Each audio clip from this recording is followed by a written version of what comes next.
संविधान ही हमारा एक पहचान है और संविधान ही सर्वोपरि है। इसलिए आज हमारे भारत के तृतीय बार जो प्रधानमंत्री बने हैं आदरणीय मोदी जी, वो भी सदन में जब शपथ ग्रहण लेने गए हैं तो भारत का संविधान को नतमस्तक होकर के प्रणाम किए हैं। हाईकोर्ट के द्वारा 65% जो आरक्षण लागू की गई थी उसको रद्द कर दिया है, क्या कहेंगे? सबसे पहले तो मैं आपके चैनल का स्वागत करता हूं। कहना चाहूँगा, पूरे विश्व के दलित, पिछड़े, अल्पसंख्यक, गरीब, जिनकी आस्था भारतीय संविधान में और लोकतंत्र में है, आज लोकतंत्र का एक सबसे सर्वोच्च सम्मानित आदरणीय न्यायपालिका है। तो आदरणीय न्यायपालिका में हमारा ही नहीं, पूरे विश्व के जनमानस का आस्था होता है। और आज जो माननीय उच्च न्यायालय ने बढ़ी हुई जनसंख्या के आधार पर जो दलित, पिछड़े, अल्पसंख्यक, गरीब को जो आरक्षण दिया गया था उसे समाप्त किया गया है, जिससे केवल भारत ही नहीं आहत है, पूरे विश्व के जो गरीब अवाम है वह आहत है। और इससे पहले ब्रिटिश सरकार में ब्रिटिश उपनिवेश के बावजूद 1931 में जातीय जनगणना करने की बात चली थी और सबसे पहले ब्रिटिश ने यहाँ के लोगों को कालाकार आयोग का गठन किया और उसके आधार पर यहाँ के जो दबे हुए, कुचले हुए थे अवाम थे, उन्हें पढ़ने का अधिकार दिया, जिस अधिकार को बाबा साहेब ने मौलिक अधिकार में किया और भारतीय संविधान का निर्माण किया।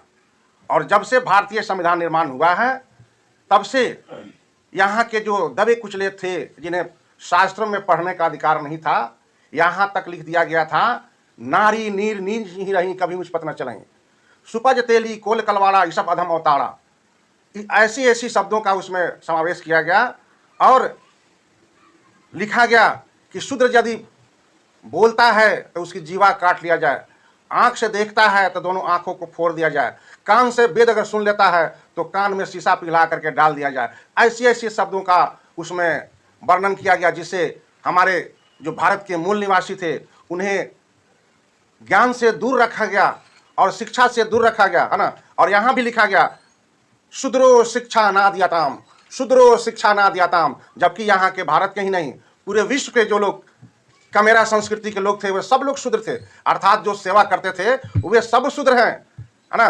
केवल विदेशी आर्य जो आए हैं वही ब्राह्मण है, बाकी जितने विश्व के लोग हैं वे सब शूद्र हैं, सब लोग सेवा का काम करते हैं। तो उनकी भी आज आहत हुई है और हम आदरणीय माननीय उच्च न्यायालय महोदय से निवेदन करते हैं कि पुनः इस पर विचार करें और हमारे जो भारत के ही नहीं, बिहार के जो हमारे पूर्व मुख्यमंत्री आदरणीय मांझी जी थे, उन्होंने निजी क्षेत्रों में आरक्षण लागू किया था और हमारा जो पदोन्नति में आरक्षण था उस पर भी एक शिष्टमंडल आदरणीय भारत के प्रधानमंत्री नरेंद्र मोदी से मुलाकात किए थे और उन्हें फुल्ली आश्वासन दिया गया था, फिर भी हमारा पदोन्नति में आरक्षण अभी तक नहीं मिला और यह आरक्षण का मुद्दा अभी भारत के सर्वोच्च न्यायालय में लंबित चल रही है।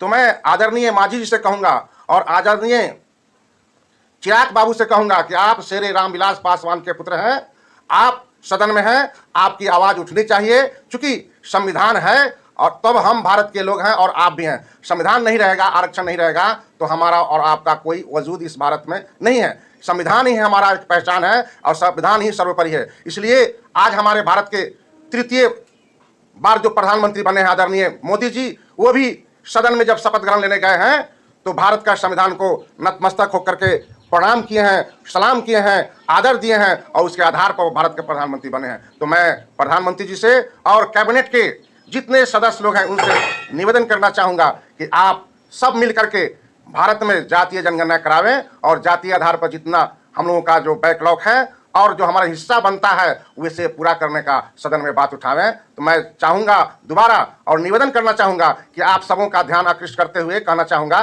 कि आप लोग सदन में हैं, सदन में यह बात उठाइए और भारत के जो आवाम, जो दलित, पिछड़े, अल्पसंख्यक जो हाशिए पर हैं उनके अधिकार के लिए आप लड़िए, क्योंकि आपको जो वोट मिला है वह गरीब के वोट मिला है, गरीबों का वोट मिला है, कमेरों का वोट मिला है, रिक्शा ठेला टेम्पू झोपड़ी में रहने वाले लोग ने वोट दिया है, वोट देकर के आप में आस्था रखा है, तो आप उस आस्था पर उतरिए। हम आपसे निवेदन करते हैं, प्रार्थना करते हैं। चूंकि मैं अनुसूचित जाति जनजाति कर्मचारी संघ के उपाध्यक्ष पे काम करता हूं, तो मुझे भी आहत हुई है और आपको भी आहत होनी चाहिए। तो आप अभी भी सतर्क हो जाइए। माझी जी, चिराग जी, तेजस्वी जी, जितने भारत के सदन में लोग गए हैं, सबों से मेरा नर्म निवेदन रहेगा कि आप इस काम को आगे बढ़ाइए और राष्ट्रीय स्तर पर जातीय जनगणना का करके सबों का जो समान अधिकार है उसे दिलाने का कष्ट करें। मैं इसके लिए सदैव आभारी रहूंगा। जय भीम। सर स्वर नेताओं का कहना है कि आरक्षण जो लागू हुआ है या आरक्षण की जो मांग हो रही है, आरक्षण मिलनी चाहिए जो जिनकी जरूरत की चीज है। आप लोग आरक्षण जाति आधारित मांग करते हैं, लेकिन वही स्वर नेताओं का कहना है कि आरक्षण मिलनी चाहिए तो अमीरी और गरीबी को देख करके। ठीक है, मैं मानता हूं, उनके बातों का स्वागत करता हूं, लेकिन कहना चाहता हूं जो सवर्णों में EWS हैं उन्हें भी तो 10% मिला है आरक्षण, और उनकी पूरे भारत में जनसंख्या 12.25% है और 10% उन्हें आरक्षण मिल गया। तो उन्हें पहले से सुप्रीम कोर्ट का न्यायालय का जजमेंट है कि 50% ही आरक्षित होगा, तो उन्हें तो 60% आरक्षण है।